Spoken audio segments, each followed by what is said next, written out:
इनेकाद किया है। 1947 और 48 में शाला टैंक श्रीनगर में हुई जंग के सिलसिले में एक प्रोग्राम मुनक्किद किया गया। पाकिस्तानी कबायलियों के साथ हुई जंग की याद में फौज की जानिब से आज शरीफाबाद हेडक्वार्टर में तकरीब जारी है।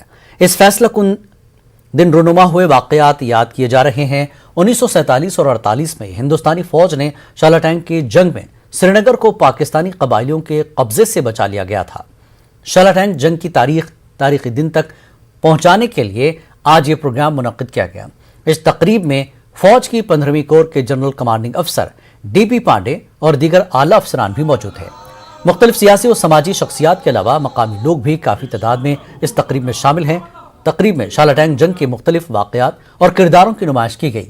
इस प्रोग्राम का मकसद यही है कि आने वाली नस्ल तक ये वाज़ेह पैगाम जाए कि आखिर 1947 में पाकिस्तानी कबायलियों ने क्या किया था और किस तरह से हिंदुस्तानी फौज ने बहादुरी से उन्हें नाकाम कर दिया था।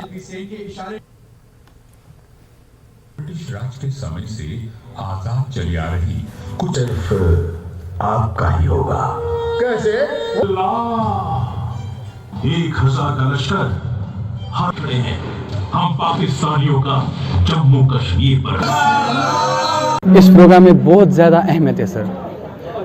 जैसे कि मुझे पहले पता ही नहीं था कब हुआ था ये जंग, मुझे पता ही नहीं था सर ये जंग कब हुआ था सर। जैसे मैंने सुना कि ये जंग ऐसे हुआ था सर, इस टाइम हुआ था सर, तब मुझे प्राउड फील हुआ है सर। मैंने सुना है कि 12 घंटों में 500 किलिंग्स किए गए हैं, तब मुझे ये फील हुआ कि Indian army is the best army sir. Youth के लिए यही मैसेज देना चाहता हूँ कि मिलिटेंसी छोड़ दो, ड्रग छोड़ दो। हमारे मैं एक कैडेट हूँ NCC का, तुम भी आ जाओ इसमें, आप भी आ जाओ, सभी आ जाओ यहाँ पे और ज्वाइन करो। बिरवा के